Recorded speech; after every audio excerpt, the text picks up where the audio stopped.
Aujourd'hui, le 13 mars 2026. Première lecture. Nous ne dirons plus à l'ouvrage de nos mains, tu es notre Dieu. Lecture du livre du prophète Osée. Ainsi parle le Seigneur. Reviens, Israël, au Seigneur ton Dieu. Car tu t'es effondré par suite de tes fautes. Revenez au Seigneur. En lui présentant ses paroles. Enlève toutes les fautes, et accepte ce qui est bon. Au lieu de taureaux, nous t'offrons en sacrifice les paroles de nos lèvres. Puisque les Assyriens ne peuvent pas nous sauver, nous ne monterons plus sur des chevaux. Et nous ne dirons plus à l'ouvrage de nos mains, tu es notre Dieu. Car de toi seul l'orphelin reçoit de la tendresse. Voici la réponse du Seigneur. Je les guérirai de leur infidélité. Je les aimerai d'un amour gratuit. Car ma colère s'est détournée d'Israël. Je serai pour Israël comme la rosée. Il fleurira comme le lis. Il étendra ses racines comme les arbres du Liban. Ses jeunes pousses vont grandir. Sa parure sera comme celle de l'olivier. Son parfum, comme celui de la forêt du Liban. Ils reviendront s'asseoir à son ombre. Ils feront revivre le froment. Ils fleuriront comme la vigne. Ils seront renommés comme le vin du Liban. Éphraïm.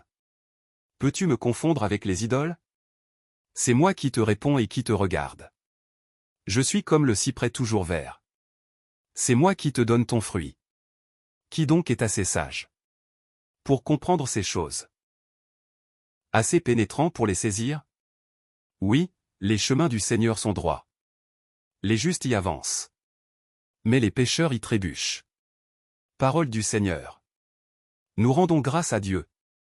Psaume. C'est moi, le Seigneur ton Dieu. Écoute ma voix. J'entends des mots qui m'étaient inconnus. J'ai ôté le poids qui chargeait ses épaules. Ses mains ont déposé le fardeau. Quand tu criais sous l'oppression, je t'ai sauvé.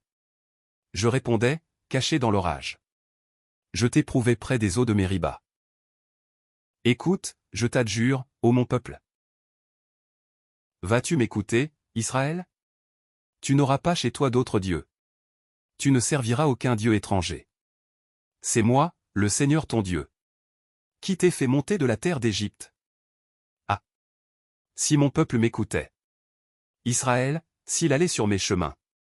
Je le nourrirais de la fleur du froment. Je le rassasirais avec le miel du rocher. Évangile. Le Seigneur notre Dieu est l'unique Seigneur, tu l'aimeras.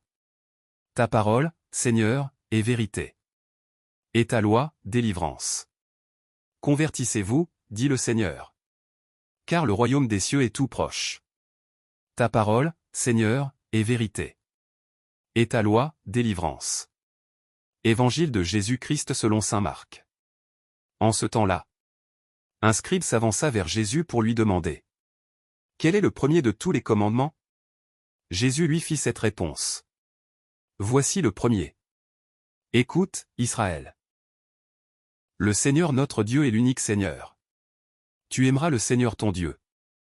De tout ton cœur, de toute ton âme. De tout ton esprit et de toute ta force.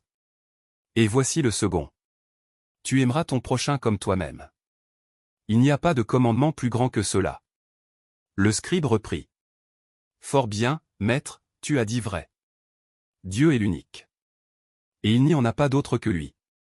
L'aimer de tout son cœur. De toute son intelligence, de toute sa force. Et aimer son prochain comme soi-même. Vaut mieux que toute offrande d'holocauste et de sacrifice.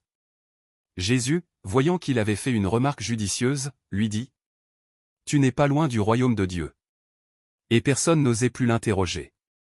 Acclamons la parole de Dieu. Louange à toi Seigneur Jésus.